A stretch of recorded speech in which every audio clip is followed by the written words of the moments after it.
एक गांव में रमेश अपनी पत्नी व 5 साल के बेटे के साथ रहता था। रमेश मजदूरी की तलाश में सुबह निकल जाता और गांव के चौराहे पर जाकर बैठ जाता। यहाँ उसे कभी काम मिलता, कभी वह खाली हाथ दोपहर तक बैठकर वापस आ जाता था। इसी प्रकार वे लोग अपना गुजर बसर कर रहे थे। रमेश की पत्नी शांति घर का काम करती थी। कुछ समय से रमेश को काम कम मिल पा रहा था, जिसके कारण घर में तंगी रहती थी। इसी बीच माघ मास में सकट चतुर्थी का व्रत पड़ा। शांति ने पूरे दिन सकट का व्रत रखा, पर उसे शाम की चिंता हो रही थी कि वह शाम को गणेश जी का भोग लगाने के लिए तिलकुट कैसे बनाएगी। वह गणेश जी को तिल के लड्डू और पकवान का भोग लगाना चाहती थी। सुबह रमेश काम पर गया। शांति गणेश जी के सामने प्रार्थना कर रही थी, हे गणपति जी, आज उन्हें अवश्य काम मिल जाए, जिससे मैं अपना व्रत पूरा कर सकूं व आपको भोग लगा सकूं। सारा दिन बीत गया। शाम को रमेश घर आया तो शांति ने पूछा, आपको काम मिला? तब रमेश ने कहा, आज तो काम नहीं मिला। तब शांति को बड़ी चिंता होने लगी। घर में खाने के लिए कुछ नहीं था। शांति रमेश को घर का ध्यान रखने के लिए कहकर बाजार गई।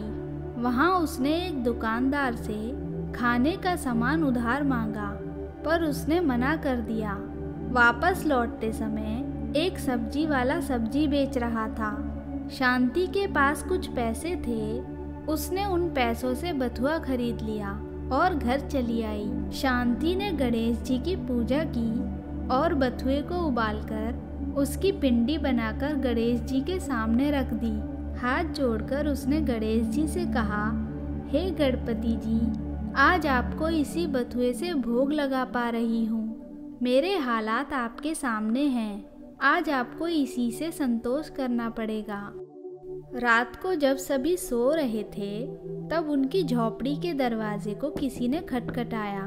शांति ने दरवाजा खोला तो देखा एक छोटा सा लड़का खड़ा है और वह शांति से कहने लगा, माई, मुझे बहुत भूख लग रही है, कुछ खाने को और रात में रुकने के लिए जगह दे दो।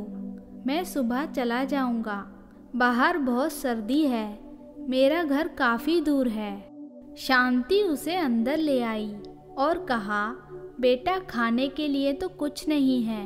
हम तो खुद ही भूखे सो रहे हैं। तुम यहाँ सो सकते हो।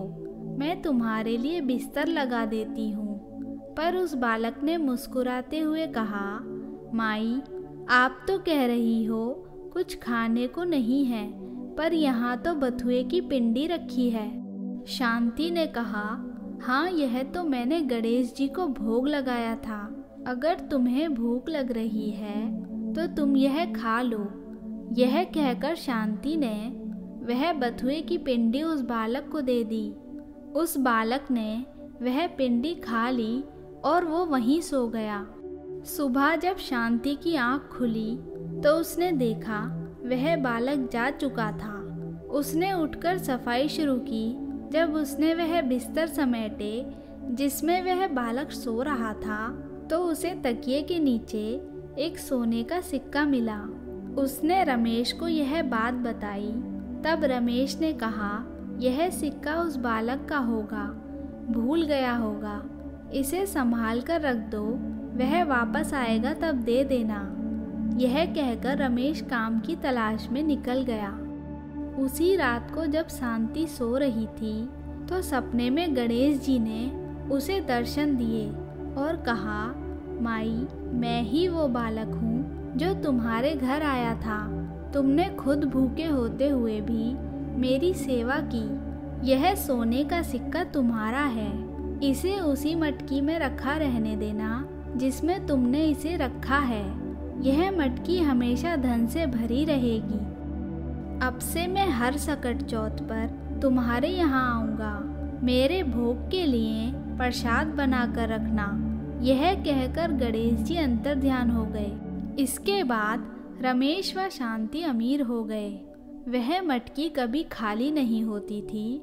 उन्हें जितनी ज़रूरत होती थी वह धन निकाल लेते थे और वह मटकी फिर भर जाती थी।